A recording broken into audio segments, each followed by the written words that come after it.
Assalamualaikum warahmatullahi wabarakatuh. Jadi kali ini penulis ingin menegaskan kembali video yang sudah penulis posting di channel satunya, yang soal menguji manual ester.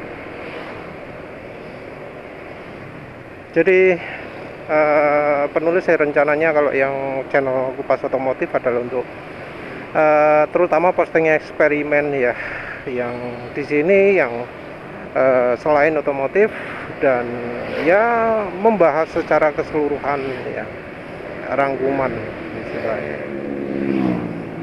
Ya walau kalau nonton video kupas otomotif sendiri sudah tahu implisitnya, di sini sebut secara eksplisitnya.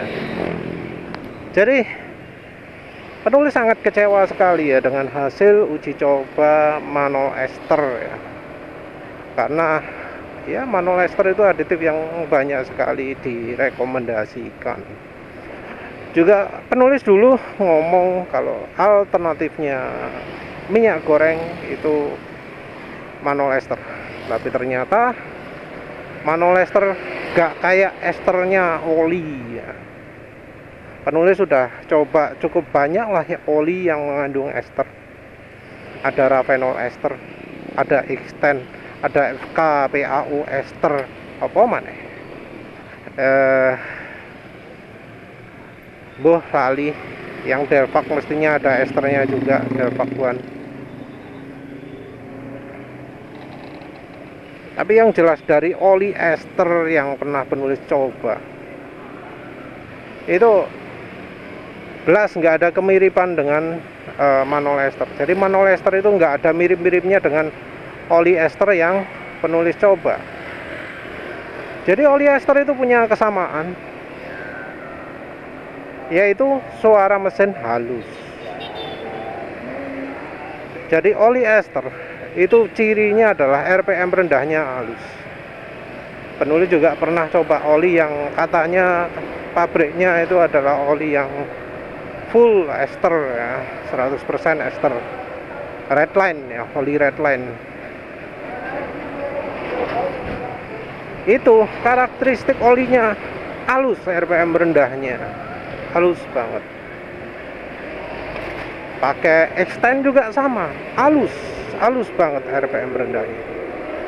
FK, PAO ester juga sama, halus RPM rendahnya. Ravenol ester juga sama, halus RPM rendahnya. RPM rendah maksudnya kecepatan rendah ya. Jalan 30 20-30 gitu, halus. Nah, jadi penulis simpulkan itu karakteristik oli ester, kesamaan oli ester. Walau yang paling murah sekalipun oli extend, itu terasa RPM rendahnya halus ya. Ini tentu penulis ngomong ketika olinya masih dalam kondisi baik ya, ketika olinya masih dalam pemakaian kurang dari 1 km. Jadi di pemakaian kurang dari 1 km, RPM rendah itu halus. Beda dari kebanyakan oli pada umumnya. Nah, harapan penulis pakai manual ester itu adalah membuat RPM rendah, kecepatan rendah itu jadi halus suara mesin. Tapi yang penulis dapatkan adalah gak halus ya. Namanya ester, oli ester, tapi penulis nggak merasakan RPM rendah makin halus. Padahal karakteristik oli-oli ester yang penulis pernah pakai itu halus semua RPM rendahnya. Padahal kalau dilihat itu katanya mungkin sekitar 50% lah ya dari bahan manual ester itu adalah ester. Tapi itu entah ester apa itu yang dijual itu. Apakah sama dengan ester aditif oli yang lain yang pakai bahan diester? Apakah sama dengan esternya redline yang pakai polyol ester? Nggak jelas ya. Mungkin pakai diester. Tapi efeknya kok beda jauh gitu. Nah, padahal ya penulis sudah dulu itu sebelumnya Pak manual ester sempat ya ngomong wah mungkin ya oli mesin itu bisa dicampuri dengan ester saja, dengan manual ester. Kalau misal nggak percaya dengan minyak goreng, merasa minyak goreng itu terlalu terlalu ekstrim. Tapi setelah nyoba sendiri manual ester, wah kecewa. Nggak cuma waktu cobanya di motor saja ya, yang sama sekali nggak ada terasa makin halusnya. Suara mesin tetap makin lama makin kasar. Padahal olinya juga sudah oli yang cukup baik lah. Pakai oli Caterpillar DEO. Oli yang dari bentuk fisiknya sama persis dengan Delvac MX. Ada yang ngomong itu Delvac MX versi Singapura. Dari kemampuan oli Delvac MX, oli Caterpillar itu oke. Walau RPM rendah nggak halus, dari shear stability, ketahanan terhadap kekentalan bagus. Jadi dipakai ke kantor gitu ya, suara mesin sampai di kantor nggak begitu jauh beda daripada ketika berangkat.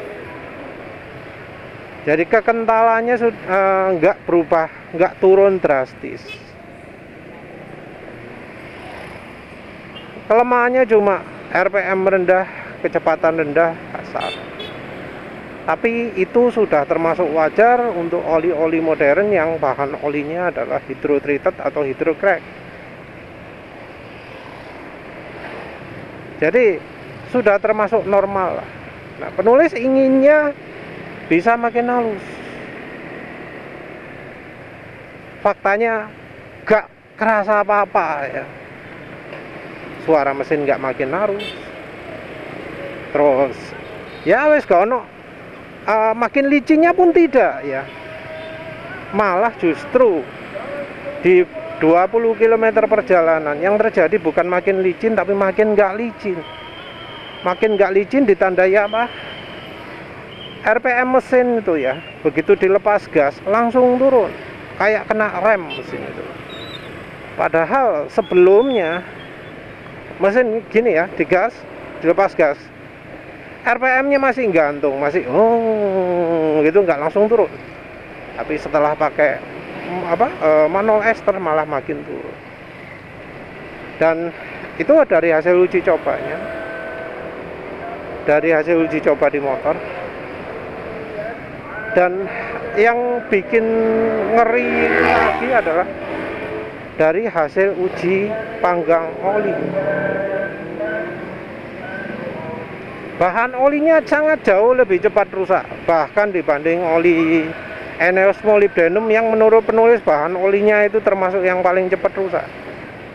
Nantilah penulis akan melakukan uji panggang lagi antara ENEOS molybdenum dengan manual ester ya, untuk menunjukkan seberapa parah sih kerusakan. Karena yang manual ester itu rusaknya cepet. Terus kan penulis bersihkan, tambahkan lagi dengan manual ester yang baru. Jadi yang lainnya dibiarkan, itu manual esternya tok yang diganti. Dan yang terjadi apa? Tetap manual esternya yang rusak. Jadi umurnya 2 kali lebih pendek. Minim ya. Minim 2 kali lebih pendek daripada oli lain. Apalagi dibanding minyak goreng, gak iso dibanding no. Banding minyak goreng jauh sekali lah. Nah, ya mengecewakan lah ya, karena ternyata produk aftermarket ester itu nggak bagus. Padahal setahu penulis yang jualan aditif aftermarket ester ya cuma manual saja ya. Yang ternyata ya wis mengecewakan. Bisa jadi esternya bagus tapi barangkali dicampuri sesuatu oleh manual sehingga bukannya makin bagus tapi makin buruk. Yang terutama adalah daya tahan panasnya itu loh. Daya tahan panasnya itu yang bikin oli cepat rusak. Rusaknya ditandai ya dengan bikin oli makin peret, ya, makin bikin tenaga nggak bisa keluar. Orang-orang yang sudah nyoba manolester entah gimana cara nyobanya. Apakah membandingkannya ketika ganti oli atau bagaimana ya. Penulis rekomendasikan kalau untuk mereka yang mau nyoba manolester, nyobanya antara sebelum dan sesudah. Jadi pakai oli normal, terus setelah itu baru ditambahkan manolester untuk dilihat efeknya bagaimana. Atau nunggu suara mesin kasar dulu, ditunggu sampai suara mesinnya kasar, terus tambahkan manolester, jadi halus atau enggak. Yang jelas kalau yang penulis rasakan, nggak kerasa makin halus, dan malah oli makin peret. Dan ya kalau sudah begini nggak ada ya yang bisa menggantikan minyak goreng ya. Minyak goreng itu untuk oli mesin fungsinya macam-macam. Tapi ingat ya, penulis nggak rekomendasikan menggunakan minyak goreng 100%. Jadi penulis nggak merekomendasikan penggunaan 100% oli mesinnya diganti sama minyak goreng semua. Penulis nggak rekomendasikan itu. Karena apa? Penulis nggak niat golek sing paling paling murah ya. Tapi paling licin, paling awet olinya, paling tahan lama. Kelemahan minyak goreng itu adalah encer. Kalau sudah terlalu encer dan kondisi suhu panas, suhu sekitar panas, oli akan cepat rusak. Minyak gorengnya akan cepat rusak kalau terlalu encer. Untuk oli mesin tetap butuh yang namanya kekentalan, karena perlindungan mesin, kemampuan oli melindungi mesin dari gesekan itu bergantung juga pada kekentalan. Kalau olinya terlalu encer nggak bagus. Dan kita karena hidup di daerah tropis butuhnya oli yang cenderung yang lebih kental. Oli encer nggak begitu cocok, kecuali kalau suhu daerahnya 10 derajat atau kurang. Nah itu bisa dipertimbangkan. Tapi kalau suhunya 20 derajat ke atas, penulis rekomendasikan jangan. Nah sebagai aditif oli ada dua keunggulan utama minyak goreng. Sebenarnya 3 lah, anggap aja 3. Yang pertama adalah kemampuan melapisi permukaan logam dengan baik. Ini karena sifat minyak goreng yang polar. Penulis lupa yang mana yang polar. Kemungkinan yang kandungan tidak jenuhnya, kandungan linoleic acid dan oleic acid, kalau nggak salah seperti itu. Terus kandungan jenuhnya itu yang sifatnya non-polar, yaitu palmitic acid dan stearic acid. Yang stearic acid juga merupakan aditif oli yang juga penting, yang mempunyai efek pelicinan di RPM tinggi atau beban berat lah. Ada itu di jurnalnya pelumasan, disebut jelas stearic acid, oleic acid. Kalau yang linoleicnya agak jarang-jarang. Nyoba stearic acid cari di lubricity, nyari di tripologi lubrikan, nemu pasti di Google. Jadi kemampuan melapisi permukaan logam dengan baik itu pada realitanya efeknya adalah licin. Kenapa bisa licin? Karena antara kedua permukaan logam yang bergesekan ada olinya. Karena ada olinya licin, karena ada olinya senyap mesin. Mesin jadi lebih senyap, mesin jadi lebih licin, engine brake berkurang, ngegas nggak ngoyo. Seperti itu. Fungsi yang kedua adalah meningkatkan kemampuan pelarutannya. Nah, kalau pelarutan ini hubungannya dengan pembersihan kerak, dengan sludge, dengan varnish. Menggunakan campuran minyak goreng akan membantu pelarutan mesin. Nah, buktinya gimana? Buktinya adalah kalau pakai campuran minyak goreng ke mesin yang bergerak, maka di 100 km pertama, 200 km pertama, oli akan langsung jadi hitam, cepat ya. Ini kalau mesinnya bergerak. Jadi oli hitamnya itu langsung 100 km jadi hitam. Nggak kayak klaimnya orang-orang yang oli nunggu 1000 km, 2000 km jadi hitam ya. Tapi 100 km pertama jadi hitam. Dan bedanya lagi adalah kalau oli rusak, itu suara mesin jadi kasar. Sementara itu pakai minyak goreng, suara mesin tetap halus ya. Jadi suara mesin makin halus, tapi oli jadi hitam. Nah, itu kemampuan pelarutan yang sebenarnya.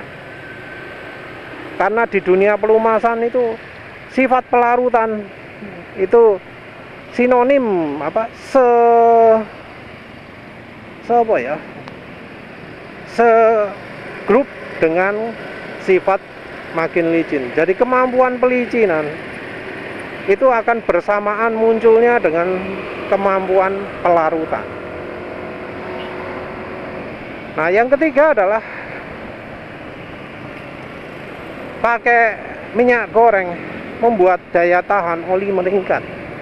Kenapa meningkat? Karena kemampuan daya tahan panas minyak goreng jauh lebih tinggi. Kita nggak pakai acuan referensi-referensi yang tanpa percobaan. Mungkin ada yang melakukan apa jenenge uji ASTM, tapi kita nggak tahu apakah itu sama dengan minyak goreng yang kita pakai, yaitu RBD palm olein, refined deodorized palm olein. Minyak goreng yang kita beli itu yang itu, bukan crude palm oil, bukan minyak kelapa sawit yang belum diolah. Yang kita pakai adalah minyak goreng yang sudah diolah. Kalau sudah diolah tentu sifatnya beda. Dan penulis sendiri sudah melakukan sering kali uji panggang. Dan sampai sekarang nggak ada oli yang bisa mengalahkan minyak goreng. Walau itu minyak gorengnya yang paling jelek. Sak jelek-jeleknya minyak goreng tetap lebih tahan panas daripada oli mesin. Sejelek-jeleknya minyak goreng tetap lebih kuat dipanggang daripada oli mesin. Mau oli mesin yang 250 ribuan pun sama, gak ono beda nih. Mau yang full sintetik PAO, mau yang full sintetik ester, polyol ester, sama. Mau merek Amsoil, Redline, Raveno, Fastron full sintetik, sama. Kalah semua dengan minyak goreng, jauh kalah. Minyak gorengnya sih bening, yang lainnya sudah coklat ya. Dan sifat seperti itu ya malah kebalikan lah daripada manol ester. Dari sisi pemanasan wis jelas lah, jelas menang jauh minyak goreng itu lawan manol ester. Dari sisi halus apalagi, Kalau kita tambahkan minyak goreng ya, dipakai pertama langsung ya terasa berapa detik saja ya, langsung suara mesin jadi lebih halus. Manolester nggak bisa kayak gitu, nggak terbukti begitu ditambahkan nggak makin halus. Padahal kalau meningkatkan film strength maka harusnya kalau di motor NMAX ini RPM rendah harusnya langsung jadi halus, tapi buktinya nggak bisa bikin suara mesin makin halus. Maka kemampuan pelarutan juga jadi harus diragukan, karena menurut teori sifat pelarutan itu berbanding lurus dengan sifat makin licinnya oli, sifat bikin suara mesin makin halus, bikin top speed meningkat. Esternya juga nggak bikin mesin makin bersih, karena ya apa, lawang dipanggang jadi cepat jadi hitam kok. Kalau cepat jadi hitam gitu ya bukannya malah membersihkan, tapi malah makin mengotori. Dan selama penulis nguji-nguji aditif yang lain, nggak ada ya yang sifatnya langsung kayak minyak goreng gitu ya, yang begitu ditambahkan langsung halus. Nggak ada. Jadi penulis itu kalau nguji coba aditif, nggak mulai dari pertama pakai ganti oli. Penulis pakai olinya dulu, terus hafal suara kasarnya kayak gimana, terus baru tambahkan aditifnya. Penulis kalau menguji aditif oli nggak pernah pakai oli yang betul-betul sip ya, mesti pakai oli yang cacate, terutama yang bikin suara mesin kasar. Oh ini suara mesin kalau dipakai ngebut kasar, oh ini kalau dipakai jalan pelan-pelan lama kasar. Itu yang penulis pakai. Dan aditif aftermarket selama ini, aditif oli aftermarket selama ini, nggak ada ya yang bisa kayak minyak goreng kalau ditambahkan terus jadi halus. Nggak ada. Skyforce Molly-EP, Lupromax, Ceratic, WPP 2111, apa mana?